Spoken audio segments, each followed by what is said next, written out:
Ya, assalamualaikum warahmatullahi wabarakatuh. Waalaikumsalam warahmatullahi wabarakatuh. Kali ini saya sedang ada di lab embriologi FKUB. Wawancara salah satu kawan lama saya yang baru pulang dari Eropa ini kayaknya. Langsung jadi dosen. Jadi gimana Pak? Oh, perkenalkan dirinya dulu. Ya, bismillahirrahmanirrahim. Assalamualaikum warahmatullahi wabarakatuh. Waalaikumsalam warahmatullahi wabarakatuh. Saya sampaikan terima kasih banyak Dek Farid atas kesempatannya. Perkenalkan, Sama-sama. Nama saya Kritania Residiwati dan kebetulan saya pernah diamanahkan oleh Sang Pencipta untuk menginjakkan kaki di Eropa dengan beasiswa LPDP dan kemudian memperoleh S3 di sana. Gitu. Oke, nah mungkin ini awal Mbak, bisa diceritakan nggak kira-kira preparasi awal apa yang perlu disiapkan nih? Kita ngomong masalah berkas dulu aja untuk misalnya pendaftaran PDP. Oke, pemberkasan ya? Ya, kan karena seleksi pertama kan pasti administrasi dulu itu. Iya, betul. Nih, jadi yang pertama untuk LPDP itu memang mungkin ada beberapa yang berbeda ya Dek ya dengan yang sekarang. Kalau yang dulu itu yang perlu dipersiapkan adalah tes bahasa Inggris tentunya. Nah, kebetulan karena saya dulu jalurnya adalah jalur prestasi yang dia tidak menuntut TOEFL yang terlalu tinggi ya. Kalau sekarang kan IELTS. Iya, IELTS. Nah, kalau dulu tuh boleh ITP. Iya, untuk luar negeri itu 6,5. Kalau saya dulu jalur prestasi itu ITP dengan 450 minimal.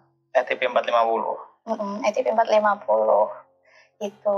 Terus nanti kalau jalur prestasi itu ditempa. Jadi ada dikursuskan bahasa Inggris dulu. Kemudian diteskan juga IELTS, ketika sudah memenuhi baru diberangkatkan. Begitu. Tapi kalau sekarang skema jalur prestasi saya lihat sudah tidak ada ya. Untuk iya, LPDP. kayaknya yang ada itu malah ini loh apa? Afirmasi. Daerah T3 itu kan masih dibuka untuk daerah T3. Oh iya, afirmasi nih. Afirmasi kan biasanya untuk alumni bidik misi atau asalnya dari daerah T3 masih dibuka. Cuman jalur prestasi itu. Prestasinya malah yang dibuka afirmasi non akademik ada. Oh. Jadi misalnya atlet atau apa. Saya temanku ada yang dapat itu dari statusnya dia atlet catur. Itu ya. Terus mungkin setelah kalau ini ya Mbak. Kalau tadi kan syarat dasarnya ini ya TOEFL ya. Iya, TOEFL. Mungkin bisa diceritakan lah pengalamannya sampai akhirnya sampai berangkat itu. Pengalamannya? Iya, ya maksudnya kan by proses kayak ribet yang ngurus ini dan sebagainya, ini sampai akhirnya berangkat dan studi di sana. Oke, baik. Terima kasih, Dek Farid. Jadi menurut saya itu pengalaman studi saya adalah, kalau boleh saya sebut ya, itu adalah perjalanan spiritual, Dek. Kenapa begitu? Karena sebenarnya saya tidak ingin untuk S3. Oke. Ini jujur ya, Dek ya? Iya, nggak apa-apa. Jadi saya itu sebenarnya dari UNER S2 dan tidak ingin untuk S3. Tapi kebetulan karena bapak saya adalah dosen, gitu ya, dan juga ibu juga pengajar, jadi dua-duanya orang tua saya adalah pengajar, dan beliau itu ingin untuk saya melanjutkan S3. Nah, berdasarkan hanya satu alasan itulah kemudian saya ingin untuk memperoleh ridho orang tua, karena yang saya pelajari, mohon maaf karena agama saya adalah Islam ya, yang kemudian saya mengenal bahwa ridho Allah adalah ridho orang tua, dan beliau berdua ingin untuk saya melakukan S3, maka saya melakukan itu. Bismillah, saya tes TOEFL itu sebelum saya wisuda Dek. Jadi S2 sebelum wisuda ada bukaan LPDP waktu itu. Nah kemudian akhirnya saya tes ITP. Tidak belajar karena terburu-buru. Ternyata skor saya itu 445 kalau nggak salah. Jadi hanya beberapa selisih. Kurang 5. Iya, selisih 5 poin. Gitu, terus akhirnya tes lolos. Okay. Terus akhirnya tak daftarkan di LPDP. Nah, setelah daftar di LPDP ada beberapa tahapan di situ. Alhamdulillah juga lolos. Itu akhirnya setelah wisuda, kemudian saya lanjut ke pelatihan bahasa Inggris. Di situ digembleng bahasa Inggrisnya untuk bisa memenuhi IELTS-nya. Kemudian diberangkatkan. Nah, awalnya itu saya memilihnya itu bukan di Eropa, Dek. Saya memilihnya di Cina. Karena saya ingin untuk studi akupuntur. Jadi di Cina. Nah, ini mungkin bagi teman-teman yang kemudian memilih LPDP dengan jalur maksudnya keinginan studinya yang awal dipilih tidak sesuai dengan yang nantinya ternyata di tengah jalan ingin memilih yang lain, nanti bisa dikomunikasikan sama LPDP. Sejauh ini pengalaman saya LPDP itu sangat-sangat komprehensif sekali, sangat-sangat mengayomi sekali terhadap awardinya begitu. Nah, halangan saya waktu itu karena ternyata akupuntur di Cina itu adalah studi profesi, sementara saya sudah mendapatkan profesi dokter hewan. Jadi tidak bisa memperoleh S3 di sana. Akhirnya saya banting setir ke Eropa, yang kemudian kenapa saya pilih ke Eropa, khususnya ke University, karena di situ di Shanghai Rank berdasarkan veterinary subject ya, jadi fakultas yang terbaik di dunia FKH itu adalah di Ghent University di Belgia. Akhirnya saya coba di sana dan alhamdulillah ada supervisor yang menyetujui saya ke sana, akhirnya saya berangkat. Yang di Ghent itu risetnya masih tentang akupuntur atau banting setir? Oh, banting setir lagi. Banting setir lagi. Jadi yang di Ghent itu risetnya adalah tentang Belgian Blue. Okay. Nah, ini juga yang saya sampaikan bagi teman-teman mungkin yang ingin studi lanjut, terutama yang by research. Jadi kita harus bisa menggait hatinya profesor, supervisor yang ada di sana. Itu angkatlah topik-topik yang mereka tidak punya di negara tersebut. Contohnya di Eropa kan bukan negara tropis ya. Kalau Indonesia kan negara tropis yang indigenous biodiversity-nya luar biasa, dengan satwa liar, dengan bakteri, dengan virus yang bermacam-macam. Ada habisnya. Kalau mereka kalau cari data muntah seringnya ke sini kok. Iya, betul. Nah, itu yang bisa kita angkat untuk menggait hati mereka. Jadi bawalah topik-topik itu ke mereka. Ke supervisornya. Insya Allah mereka akan lebih tertarik.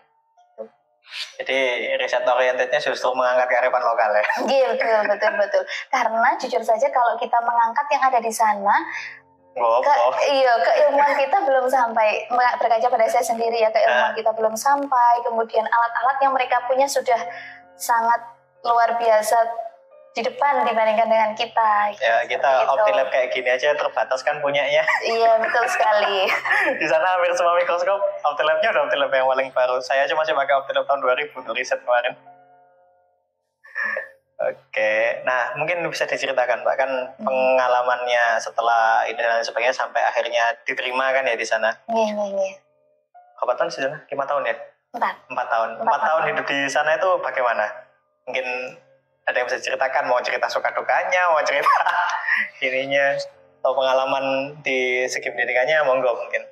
Oke, matur suwun Dek, saya coba untuk menjabarkan Dek.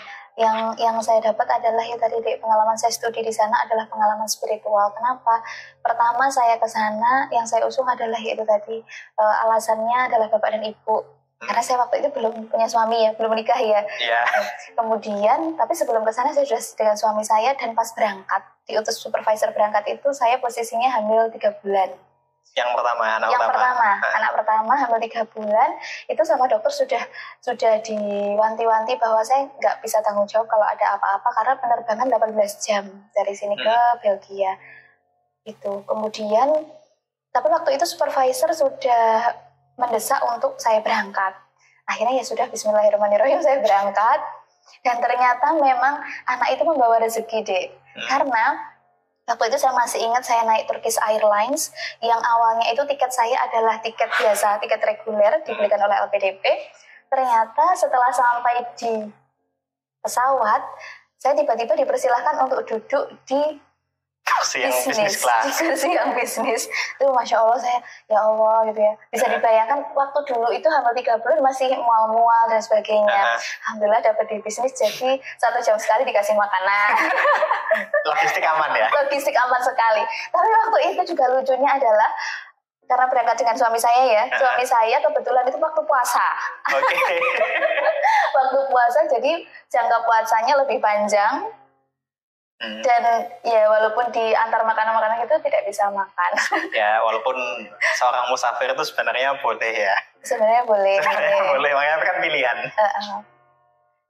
Itu yang pertama saya dapatkan. Kemudian yang kedua, setelah sampai di Belgia saya itu terenyuh gitu Dek. Kenapa istilahnya menangis dalam hati, antara bersyukur juga Masya Allah ternyata buminya Allah di Eropa itu sangat banyak yang mohon maaf ya tidak mengenal Allah begitu.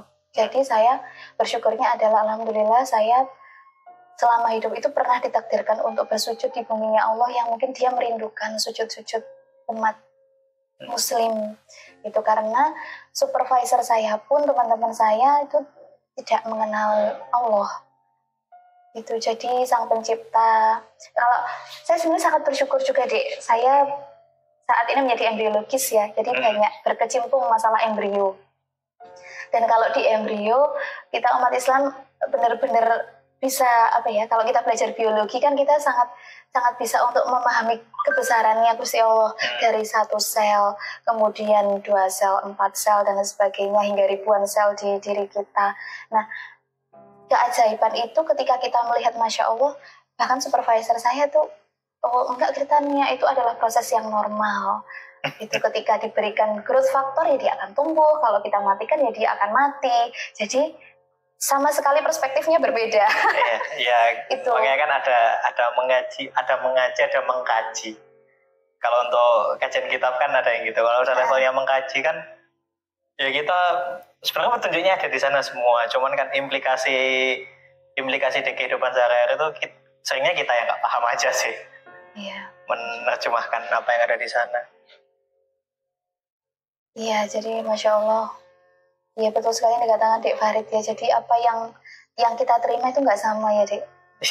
Mengkaji dan mengaji dan teman-teman saya walaupun tahu begini bilangnya itu begini, Gretania kamu kenapa kok berjilbab? Kamu di sana kan mohon maaf terbiasa ya laki-laki perempuan kalau ada apa-apa itu saling berpelukan gitu. Kamu kenapa tuh Gretania kok nggak mau begitu begitu? Jadi lebih kepada ya itu perjalanan spiritual, tidak hanya kemudian ilmu yang kita dapatkan, bahkan lebih dari itu. Implikasinya adalah kehidupan yang lebih luas. Saya pertama kali di FKHD, itu jujur saya waktu itu memfoto fakultas. Jadi di depan gerbang saya mengambil foto fakultas. Ingin saya tunjukkan ke ibu bahwa saya sudah sampai di FKH. Biasanya wong desoyo. Saya foto ingin saya tunjukkan ibu. Tiba-tiba 3 menit kemudian ada polisi yang datang ke saya. Terus saya tanya, mohon maaf ada apa Pak? Terus dia bilang bahwa ini kamu memfoto ya? Iya, ada apa Pak? Oh nggak apa-apa, ada 1 orang yang ada yang lapor. Dia itu takut mungkin karena saya berjilbab dan dalam tanda kutip dikira teroris ada apa-apa. Jadi saya sampai dilaporkan polisi waktu itu dan saya tunjukkan ID saya bahwa saya saya legal untuk berada di sini, saya pelajar di sini, ini hari pertama saya di sini dan ingin menunjukkan foto ini keluarga saya. Akhirnya dia terima, oke, no problem, seperti itu. Itu deh. Terus yang paling berkesan untuk sholat pun di sini alhamdulillah ya ada masjid, ada tempat-tempat sholat yang sangat mumpuni untuk kita melakukan sholat, wudhu dan sebagainya. Saya di sana sempat mengalami sholat di kamar mandi beberapa kali, kemudian sholat di bandara, pokoknya nggak ada orang, kemudian bismillah, saya gelar sajadah, sholat, itu biasa. Setelah sampai di Indonesia saya menangis, ya Allah, alhamdulillah ya di sini ada masjid, kalau kita perjalanan itu bisa langsung belok, bisa langsung sholat, begitu. Ngomong perkara kayak gitu, kalau masih inget waktu kita di Taiwan dulu, iya betul, nyimain sholat di depan itu. betul sekali. Pengalamannya saya masih ingat. Ya Allah. Aku masih di taman apa ya waktu itu. Aku masih ingat kok kalau mungkin kalau di foto-foto saya masih ada di depan sendiri kalau saya ngimami. Iya betul sekali. Ya cuman. Kita pede ya Dek. Bodo amat. Ini kalau mereka sudah tidak suka, jangan harap langsung disuruh pulang ke Indonesia. Gitu. Jadi sekali mereka tidak suka kejentok suatu hal itu sangat sulit untuk mengembalikan. Tapi ketika mereka sayang itu sampai kita dianggap anak mereka sendiri. Gitu. Itu makanya kan ASEAN generosity itu umum. Jadi kalau ada yang ngomong itu kultural Arab, kultural ini enggak juga. Hampir semua warga Asia itu kalau masalah kayak gitu sangat ramah, sangat welcome ya. Lebih ke kalau di kitab kan juga ada memuliakan tamu. Nggak peduli mereka tamu beda keyakinan atau apa, relatif mulia. Nah saya bisa ngomong segini sendiri karena keluarga besar saya kan muka agama Katolik. Oh, di Jogja sama di Klaten kan keluarga besar ibu banyak yang Katolik. Itu pun ya kalau kita ke sana ya ini dia, dan itu saya disediakan rumahnya mungkin nggak terlalu bersih, tapi kalau saya ngomong butuh gue sholat, antara dipegangi motor dikasih tahu masjidnya di sana atau satu kamar tuh benar-benar dibersihkan sampai rosik. Malah kayak gitu biasanya. Ya itu memang ya pengalaman saya kan selama ini masih di sekitaran Asia itu, ketika saya menyampaikan saya butuh tempat ibadah gini dan sebagainya, mereka malah memfasilitasi. Dan ke Eropa ini memang masih belum saya coba. Agak unik sih memang. Kecuali yang nggak asli Eropa ya, atau tergantung kebijakannya sih, Dek. Memang dari di FKH itu, gedung di FKH dulu saya sudah melobi. Saya itu tahu sampean posisi belum pulang itu gara-gara mungkin sampean nggak nyadar Mbak, tapi temanku tuh upload foto, ada fotonya sampean. Di mana? Temanku itu sekarang di ini KPRI Brussel. Temanku itu sekarang warga negara sana sudah, soalnya nikah dapat suaminya orang Belgia. Siapa Dek? Rohma Enggardini. Rohma. Ada fotonya tak kasih. Kalau pengennya tak tunjuk no. Akhirnya loh Din, iku sebenarnya koncoku aku nih ngono. Nah ya tarik dia. Alah wis mulai aku. Itu akhirnya. Oke, mari sih karo Mas Habib melok. Oh, pas ada acara di KBRI. Iya, di KBRI Brussel. Oh, terus dia dapat orang sana, Rohma. Siapa ya, Dek? Jember kok. Sekarang juga ada teman saya posisinya masih kuliah di Belgia juga ada. Tapi ini lagi pulang dia. Ya kayak yang sama sampaikan, risetnya ngambil datanya di sini. Iya betul. Nah itu juga keuntungan saya Dek. Jadi waktu itu saya bisa pulang 1 tahun untuk ngambil data dan juga melahirkan di Indonesia, terus balik lagi ke sana. Oh berarti anak yang kedua itu lahir di sini ya? Di anak pertama lahir di sini, anak kedua lahir di sana. Oh. Anak pertama lahir di sini, terus 8 bulan saya bawa. Kalau anak kedua lahir di sana, 1,5 bulan saya bawa pulang. Nggak ribet ngurus aktenya. Oh, kalau tasbihah itu dapat langsung dari sana aktenya, tapi dikonversikan ke sini. Oh bisa ya? Soalnya kan kadang itu salah satu kendala ininya. Makanya kan sejumlah teman saya tuh akhirnya ambil gampangnya sekalian ganti paspor. Jadi anaknya paspornya paspor sana. Paspor Belgia? Iya. Anaknya temanku paspornya paspor Belgia. Karena kalau di Indonesia masih daripada ribet ngurus di capil, enak sana ya. Teman-teman saya banyak yang milih untuk ngelepas paspor, apalagi yang orientasinya udah agak riset. Dan beasiswanya nggak beasiswa terikat ke LPDP, itu rata-rata sudah banyak yang lepas paspor. Oh. Karena ya kita akui lah Mbak, paspor kita itu kalau mau ngurus apa-apa lemah sekali. Harus ngurus bisa, ngurus ini nggak bisa on the spot lah. Kalau habis waktu 2 minggu, kalau teman-temanku yang orientasi riset kan 2 minggu udah keluar data banyak. Akhirnya opsinya banyak yang ganti paspornya itu kalau nggak Taiwan, Kanada, Belgia atau Belanda. Banyak teman saya yang kayak gitu. Waktu itu tasbihah alhamdulillah KBRI berhasil lumayan kooperatif ya. Lumayan kooperatif. Memang sebenarnya nggak boleh karena masih terlalu muda. Jadi tasbihah itu termuda orang Indonesia yang buat paspor. Loh, ini masih 1,5 bulan nggak apa-apa di foto. Bahkan waktu itu belum ada 1 bulan ya. Masih merah. Untuk foto paspor kita bawa ke KBRI. Itu ini paling muda loh ini Bu. Ini apa? Ini kita dudukkan gini. Ya begitulah. Kalau mungkin bisa cerita yang terkait akademis nih, suka dukanya untuk penelitian atau menuntut pendidikan akademis di sana gimana Mbak? Jadi karena penelitian saya yang pertama itu mengambil data di Indonesia terkait Belgian flu, dan itu datanya kurang disukai oleh supervisor. Jadi sampai sekarang itu yang belum terpublish bahkan. Padahal saya spend time 1 tahun di Indonesia untuk itu. Terus akhirnya karena supervisor tahu begitu, saya sebenarnya banding setir lagi habis itu dengan topiknya yang dari supervisor. Itu masih terkait dengan Indonesia tapi dibukui dengan yang dari supervisor. Begitu. Kemudian ya akhirnya saya riset di sana. Ada 3 topik besar yang saya angkat, tapi semuanya tentang Belgian flu. Itu alhamdulillah lancar-lancar saja. Terus untuk sidang public defense. Public defense itu saya posisinya hamil 8 bulan. Oke. Kemudian karena waktu itu beasiswa saya belum habis di PDP belum habis, terus posisi Agustus habis, sedangkan Juli itu waktu saya melahirkan. Jadi Juni saya sudah harus selesai. Oke. Akhirnya saya public defense, kemudian saya posisi hamil 2 ya? Iya, kemudian alhamdulillah sesuai dengan target Juli melahirkan, terus Agustus pulang. Kalau dari segi keilmuan memang orang-orang sana itu sangat-sangat pinter ya menurut saya, sangat-sangat pinter, alatnya juga mumpuni. Cuma pelajaran yang saya dapatkan, kadang-kadang kita itu underestimate diri kita deh, apalagi teman-teman saya yang saya pelajari, saya juga teman-teman saya dari Asia, ketika di forum ya dengan orang-orang ya dari Eropa, dari Amerika, kita terlalu underestimate diri. Duh, ini benar atau tidak ya? Ingin mengungkapkan pendapat, ingin bertanya, selalu seperti itu. Mereka kan langsung raise hand. Kalau saya masih mikir-mikir dulu. Dan itu ternyata yang kita pikirkan, ya itulah yang ada di pikiran mereka. Jadi sebenarnya lebih baiknya memang jangan underestimate dulu.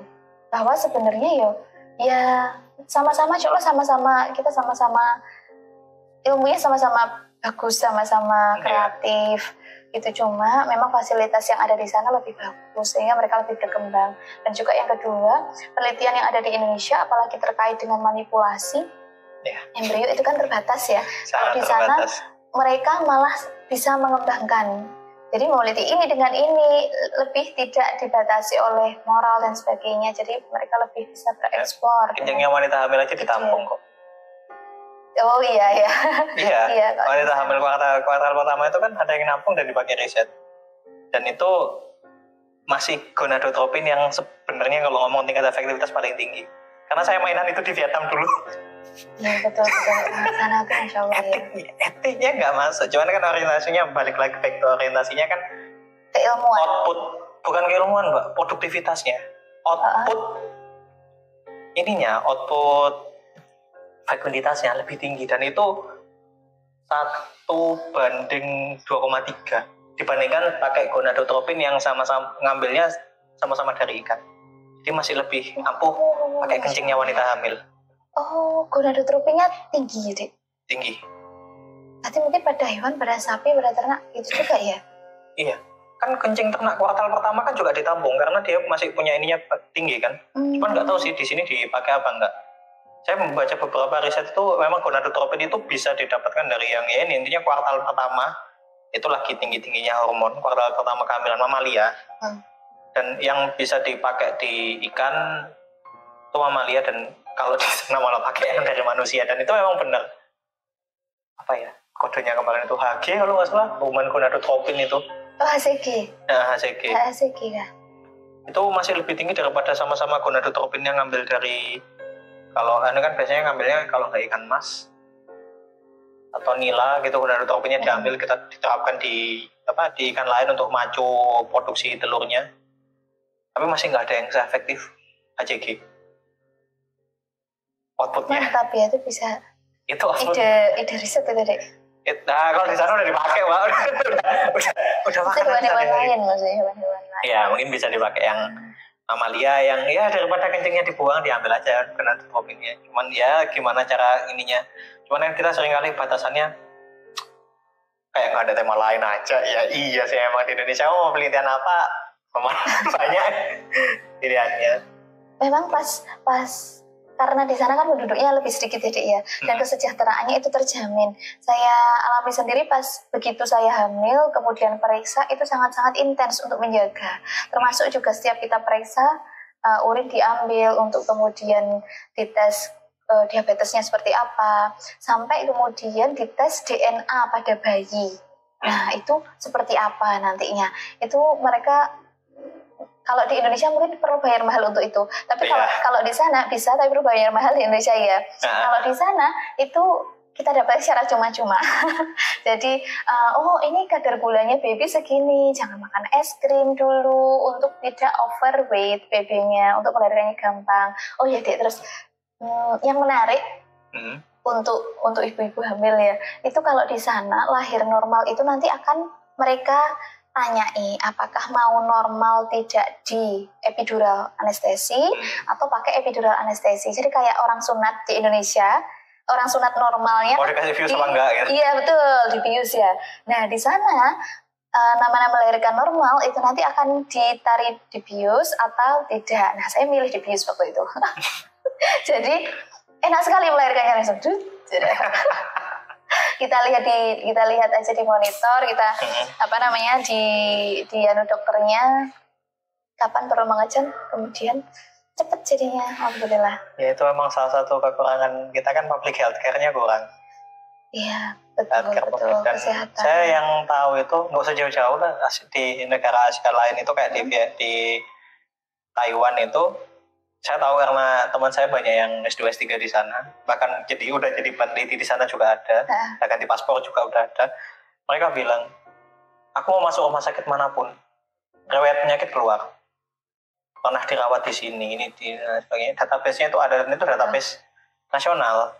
Bahkan itu pun kalau misalnya kamu keluar gini dan lain sebagainya dari kedutaan, pasti akan nyetorkan. Kayak misalnya visitasi kemana dan sebagainya, riwayat penyakitnya disetorkan sebagai langkah antisipasi. Misal dia membawa penyakit ini dan sebagainya, ini loh ada riwayat ini. Ya, sampai kayak gitu. Di sini kan kurang. Bahkan kadang beda dokter aja udah beda resepnya. Iya betul sekali. Jadi di sana ada recording deh. Bahkan sebelum medical pulang, recordnya kurang di sini. Jadi kita punya family doctor, jadi dokter keluarga yang itu benar-benar care terhadap kita.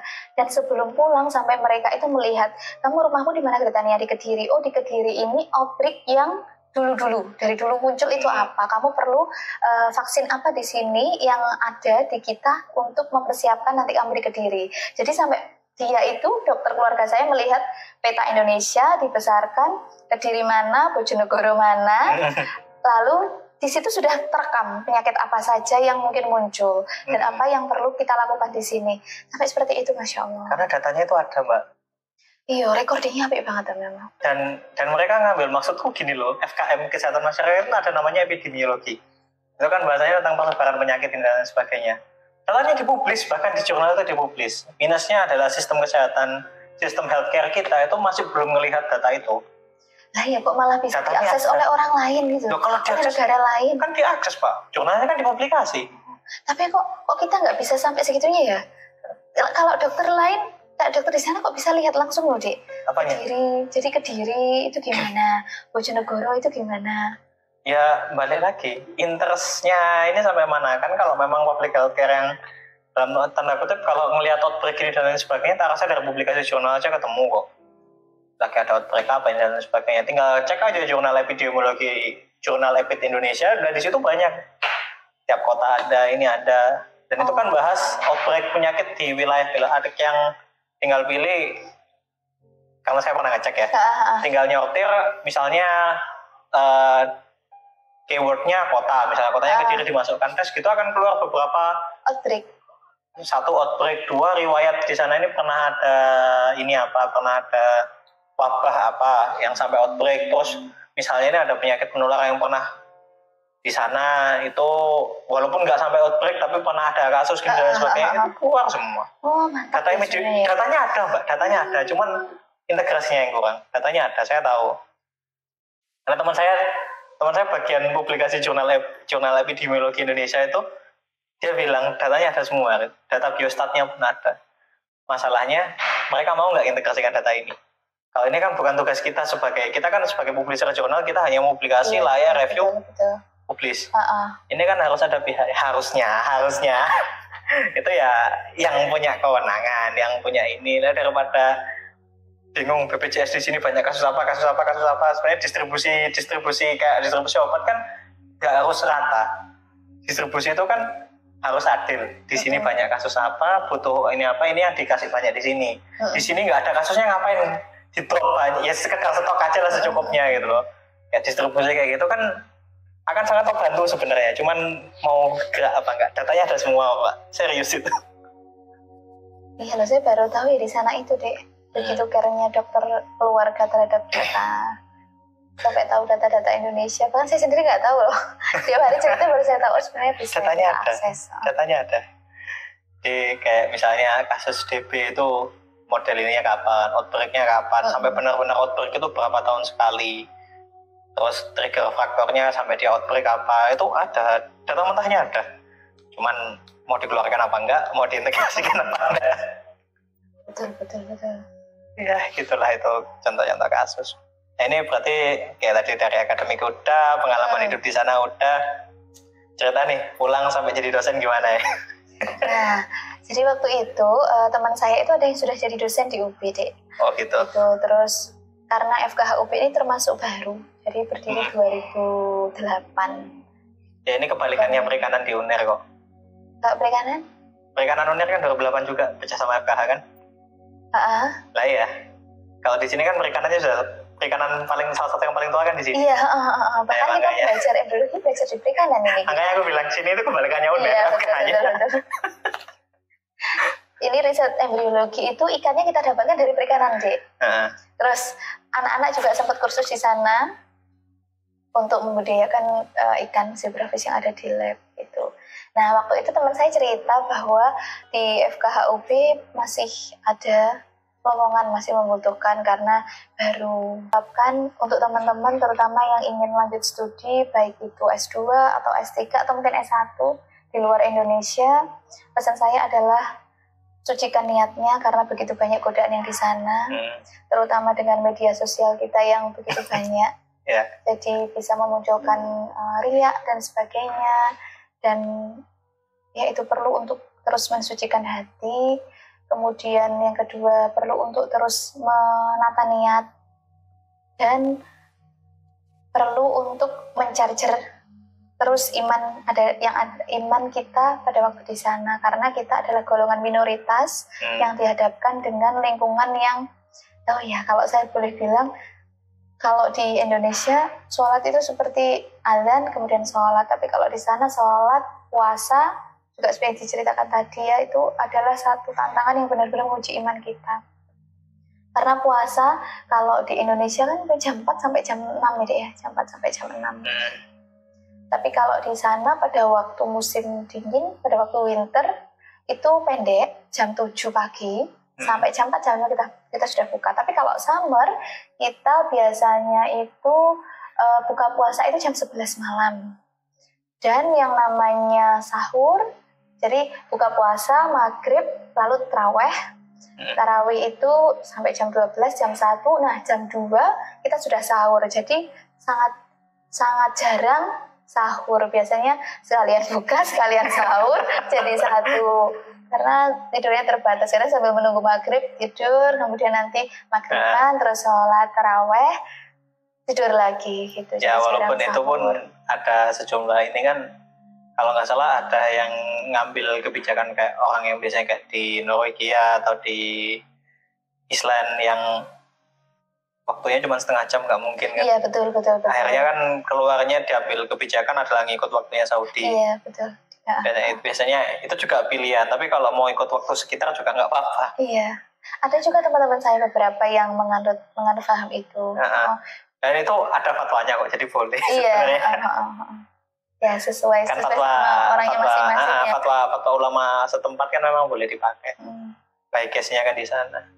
Dan juga harus paham fisik kita sih, harus paham fisik kita ketika menentukan apakah saya memang benar bisa untuk puasa sedemikian lama atau mungkin terbatas. Kalau saya soalnya winter itu langganan Mimisen, Dek. Jadi selalu kalau winter datang itu saya Mimisen. Winter is coming. Iya, winter is coming. Wah, kalau anak-anak ceria banget lah kita, winter ya. Tapi ya alhamdulillah. Alhamdulillah disyukuri ya alhamdulillah. Ya mungkin saya sedikit nambahi. Tadi sebenarnya sudah disampaikan ya. Jadi nggak usah minder ya. Terus bodoh keilmuan kalian itu sama. Iya, jadi usah minder. Ya mungkin dengan studi kasus dan pengalaman lapangan mungkin beda ya. Kalau itu kan karena terkait alat dan praktikum. Tapi kalau tak rasa dasar teori keilmuan, insya Allah kita nggak beda jauh sebenarnya. Ya, jadi jangan minder, jangan merasa inferior dulu gitu ketemu sama orang-orang. Wah, orang-orang kulit putih, orang-orang kasus gitu kok sampai udah biasa aja, slow. Kalian sama gitu. Iya betul. Dan juga Dek, saya selalu menerapkan kepada anak-anak saya, anak didik saya ya, adik-adik itu untuk aktif. Kalau mereka nggak tahu, ya silahkan bertanya dan tidak menyalahkan, karena benar salah itu kan tergantung ya. Yang namanya ilmu kan tidak stagnan ya, selalu berkembang. Ada teori kemudian dipatahkan dengan teori yang lain, sehingga dari mereka bahkan kadang muncul ide-ide. Jadi kalau yang saya pelajari ini positif, yang positif bisa saya lihat dari kebiasaan budaya Eropa. Yang pertama itu menganggap anak didik, bahkan anak-anak TK itu adalah teman mereka. Mereka tidak suka dipanggil dengan, kalau memang nganggap saya orang tua, nganggap saya teman, jangan dipanggil dengan dokter, dengan prof. Itu mereka tidak suka. Lebih baik panggil nama. Itu pun saya amati pembelajaran mereka dari kecil. Jadi Fatia pas di daycare, pas di TK, saya amati itu setiap pagi selalu mereka membentuk lingkaran dan mereka bertanya satu-satu kepada anaknya. Dan itu bisa menumbuhkan percaya diri. Jadi tidak, kelasnya Fatia itu tidak di bangku, jadi ada bangku, ada kursi. Kayak di kelas kita tidak seperti itu. Dia itu kelasnya adalah, karena TK ya, kelasnya seperti kalau kita masuk di tempat mainan. Oke, playground ya. Playground. Jadi ada tingkat, dan tingkatnya itu ada rumah boneka, kemudian yang bawah itu ada televisi, ada karpet, ada bantal, ada mainan pasir dan sebagainya. Dan ya itu mereka benar-benar membangkitkan kepercayaan diri dan kemampuan diri itu dari kecil, sejak dari kecil. Jadi mereka selalu bertanya tiap hari, apa yang kamu lakukan kemarin? Apa yang ingin kamu lakukan hari ini? Terus kalau weekend kita disuruh untuk mengirimkan foto, apa kegiatannya. Dan itu sangat bagus menurut saya untuk menumbuhkan percaya diri yang pertama. Kemudian mengetahui minat bakat anak, itu yang kedua. Jadi tidak dipaksakan anak ini ingin menjadi apa, itu tidak atas paksaan orang tuanya, tidak atas paksaan lingkungannya, tapi atas yang mereka ingin sendiri. Itu. Jadi contoh ya, kalau Fatia itu mereka rapotnya itu dibuat sendiri, Dek. Jadi ada rapot yang dari guru, ada rapot yang dari anak. Yang dari anak gimana? Mereka disuruh gambar. Saya semester ini belajar apa, kemudian saya kurangnya apa ya dari ibu guru yang belum saya bisa tangkap, apa kemudian yang bisa saya perbaiki, begitu. Jadi menginterpretasikan diri seperti itu. Terus kelebihan saya diperhitung atau di angka. Makanya kalau saya lihat orang-orang Eropa, walaupun mereka jadi tidak menjadi profesi yang mungkin dosen atau dokter, ada pelukis, tapi mereka sangat pede dengan itu. Dan mereka benar-benar sangat passion, karena mereka passion dengan itu. Ya, karena itulah pendidikan kita kan belum berdasarkan bakat dan minat, tapi tuntutan kurikulum. Iya, betul. Mereka ada tuntutan kurikulum, cuman sangat fleksibel dan nggak ada yang namanya ranking di sana, Dek. Jadi tidak underestimate, karena ranking itu kan berdasarkan nilai matematik mungkin ya, fisika. Kalau seperti itu kan kadang gini, dia percaya nggak Mbak saya bilang, nilai UN-ku 3,8 matematika. SMP. Terus? Lulus kan? Soalnya kan itu nilai minimal cuma 1 walaupun lainnya 9. SMP matematika aku 3,8. Minimalnya berapa, Dek? 3,8 waktu itu. Boleh 2 tapi boleh 4 tapi maksimal 2 mata pelajaran. Itu saya alami itu. Jadi ya bahkan kalau saya masih ingat SMA itu 3 nilai UN-nya paling bawah waktu itu. Saya keterima di UNER, jalur prestasi. Yang satu ini keterima di kedokteran, satunya di kedokteran gigi. Ini kita nih ranking UN-nya SMA itu 3 paling bawah. Itu sudah diwanti-wanti sama guru PK. Kamu nggak akan bisa sekolah di gini-gini, ini UN segini mau jadi apa? Ya sudahlah, tunggu aja. Sampai kayak gitu. Jadi ya seolah-olah kita ini kayak dituntut bisa menguasai semuanya gitu ya di pelajaran pendidikan kita. Padahal kan di luar itu kurikulumnya sudah enggak itu kurikulum tahun berapa sih, 1920 1930-an gitu loh, kok masih dipakai aja. Saya tuh pernah bertanya pada gurunya, kenapa kok menerapkan sistem seperti ini, dan saya sangat tertarik gitu. Terus gurunya bilang bahwa kami menganggap bahwa setiap anak itu adalah unik, dilahirkan di dunia itu adalah unik dengan berbagai kelebihan yang tidak dimiliki oleh orang lain. Nah, kami ingin tahu kelebihan apa dan kami ingin kembangkan gitu. Jadi mereka tidak mengkotak-kotakkan apa namanya, kamu harus bisa begini tidak. Mereka hanya mengamati seperti itu. Ya, itu yang memang Ya, Masya Allah. banyak perlu kita adopsi di sistem pendidikan. Dan pendidikan di sana dari TK sampai SMA gratis. Kalau yang negeri ya, yang negeri itu adalah gratis. Kecuali kalau kita mau tambah konsumsi atau mau trip kemana yang ekstra itu baru bayar, dan bayarnya nggak mahal. Tapi intinya kan pendidikan dasarnya dikasih gratis kan? Betul. Walaupun biaya kuliah sebenarnya sangat murah dibandingkan dengan Indonesia, Dek. Murah kok Mbak. Aku kemarin itu yang Prancis yang sudah saya mau berangkat tapi yang nggak dari sisi orang tua itu SPP-nya 3 juta per semester. Iya, memang segitu. Apalagi kalau S3 hanya bayar di awal dan di akhir sebelum defense, Dek. Masya Allah, luar biasa tuh ya. Itu nggak di ACC, Dek. Apanya? Nggak di ACC. Balik lagi, restu orang tua kan? Iya, betul. Nah, itu orang tua saya waktu itu. Dikasih air. Kasih. Selalu sekali ya. Restu orang tua. Soalnya waktu itu ibu kan pulang. Waktu masih ngotot pengen berangkat, ibu. Saya pulang dulu. Ternyata saya pulang. Oke, ada yang memang harus saya harus turun untuk bantu selesaikan di rumah. Jadi ya itulah. Kenapa saya pulang itu pasaman di mana, Pasan? Di Surabaya, Mbak. Saya waktu itu sudah siap-siap mau cari sertifikasi bahasa Perancis karena syaratnya itu beasiswanya nggak terikat sama negara harus balik, enggak. Dari sana, beasiswanya dari sana. Cuman mensyaratkan bukan waktu itu mereka bukan minta IELTS, bukan minta ITP, tapi minta sertifikasi bahasa Perancis. Iya betul, Perancis kan biasanya. Nah, udah pegang sertifikasi bahasa Perancis, udah berangkat karena pengantarnya sudah ada. Kebetulan kan guru besarnya di waktu itu guru besarnya di perikanan kan alumni Perancis juga. Beliau itu menghubungi supervisornya dulu karena siap bantu walaupun beda topik, dihubungkan ke yang rencana topik mau saya ambil. Jadi kita sudah ini semua udah tinggal butuh sertifikasi bahasa Perancis waktu itu. Cuman karena ibu belum ridho, diminta untuk pulang dulu, ya akhirnya saya pulang dulu. Gak apa-apa, kalau ada rezekinya waktunya berangkat pasti berangkat, nggak tahu kapan kan. Nah, boleh saran deh, ojo Perancis deh. Paris, Perancis itu banyak orang Indonesia terus koproh orangnya deh. Koproh. Karena sini juga selalu Paris gitu ya. Jadi di Paris itu koproh dan di Perancis. Saya di ini loh Pak, rencana saya itu waktu Saint Etienne. Di bawah pesisir. Karena kan coastal management. Waktu itu yang saya incar kan coastal management pesisir ya. Ya, di pesisir ya. Di sana banyak pesawat dari Belgia itu ya. Iya.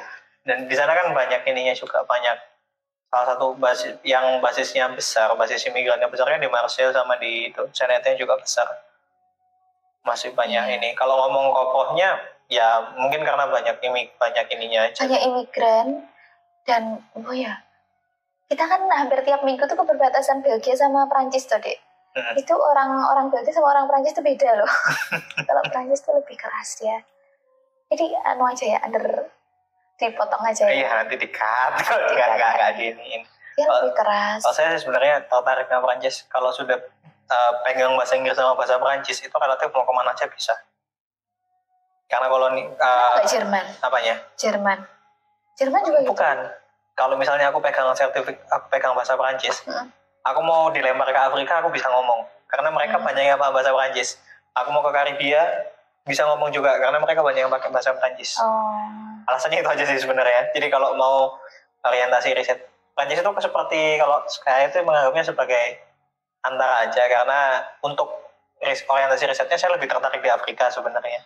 Lebih menarik menurut saya. Diversitasnya lebih luas.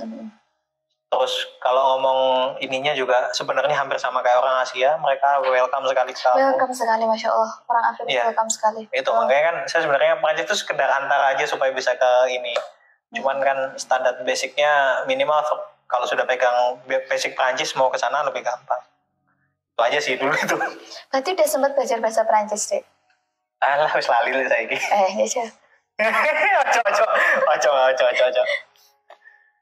Ngomongnya belibet, tapi kalau sekarang lebih gampang sih pakai HP translator. Oh iya. Jadi kalau di Belgia itu bahasa nasional ada 3, Dek.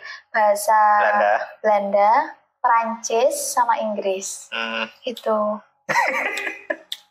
Masih ada nggak ya chatnya ya? Lucu sih, kayak apa, ngorok-ngorok gitu loh. Iya, Song-song. sebenarnya sama kayak bahasa Mandarin. Bahasa Mandarin itu kan ribet juga.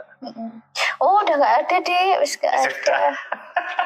Sering chat sama orang RPH kan nggak bisa bahasa Inggris. Dia itu selalu mengirimkan bahasa Prancis. Lah, Google Translate itu sering salah. Nah iya, karena tipis banget. Iya. Wong masalahnya kan Google Translate sampai ra iso nginput huruf sing ono komane kayak ono ono sukune apa iku ning Google. Ono taling tarunge. Jawa-Jawa. Nah, wis ngono kuwi emang. Jadi tipis banget, kadang beda penekanan aja artinya beda. Yang sama kayak bahasa Arab sih, beda penekanan beda. Iya. Bahasa Arab saya masih pasif sih, bisa baca doang tapi ngomong sik kangelan. Iya, bodoh deh baca nggak fase ya Mas ya. Ya, itu sebenarnya salah satu basic juga. Cuman kalau ya Afrika yang bagian utara bisa pakai itu sih. Oke, udah ya. Nanti bisa dikatain hampir sejam, Mbak. Sampai jam biru ini. Gak apa, adik-adik cek praktikum nih. Langsung ya. ke lab aja deh gitu. Oke. Apa yang perlu diperbaiki, tak ngomong lagi. Ya, sampai mau menyampaikan apa mungkin. Ya, tapi kalau harus garap secara kan sebenarnya sudah sih. Jadi pengalaman di sana gimana, ini gimana. Yang penting apa tadi yang penting? Apanya? Nah, yang penting ya kalau mau misalnya mau menyampaikan mau lanjut pendidikan ya pertama pasti berkas disiapkan. Terus kalau di sana ya itu sih nggak usah minder itu loh. Oh iya ini bagi teman-teman yang mau lanjut ya, tidak usah khawatir ketika tidak memiliki beasiswa. Kadang kan banyak yang bertanya apakah harus beasiswa untuk kuliah di luar negeri, termasuk yang utamanya di Eropa ya. Tidak harus ada beasiswanya, harus ada yang namanya guarantor. Oke. Yang jamin ya? Yang jamin. Dan yang jamin itu minimal 1 bulannya itu harus memiliki penghasilan 1.344 euro. Sekitar 15 juta. Lebih deh. 1 euronya kalau sekarang 16.400. Iya sih. 16.500 ya. Nah, itu bayaran guarantornya segitu plus orang yang ditanggung. Jadi mamanya ada istri, anak 2, itu nanti beda lagi. Kalau seingatku kalau nggak salah itu 200 euro per orang yang ditanggung. Jadi kalau punya 3 jadi 1.300 tadi ditambah 600 ditambah biaya kita. Biasanya mereka ngasih per bulannya itu 600. Nah kalau ada surat itu bisa berangkat tanpa sponsorship asalkan supervisornya oke ya. Yang penting yang penting itu kalau lanjutkan letter of acceptance sama asisten supervisor kan. Betul. Jadi yang penting itu. Kemudian apa yang sering tanya itu apakah bisa nyambi bekerja di sana? Jawabannya ada beberapa pemberi beasiswa yang tidak memperbolehkan bekerja, contoh LPDP. Tapi selain itu boleh bekerja.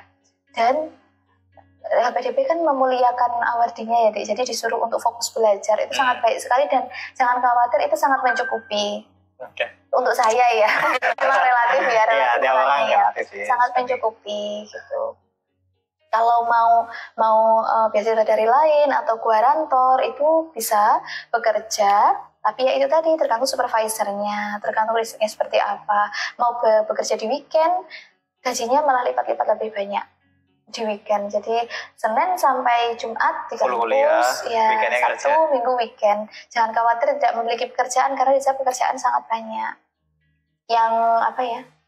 Yang seperti di restoran.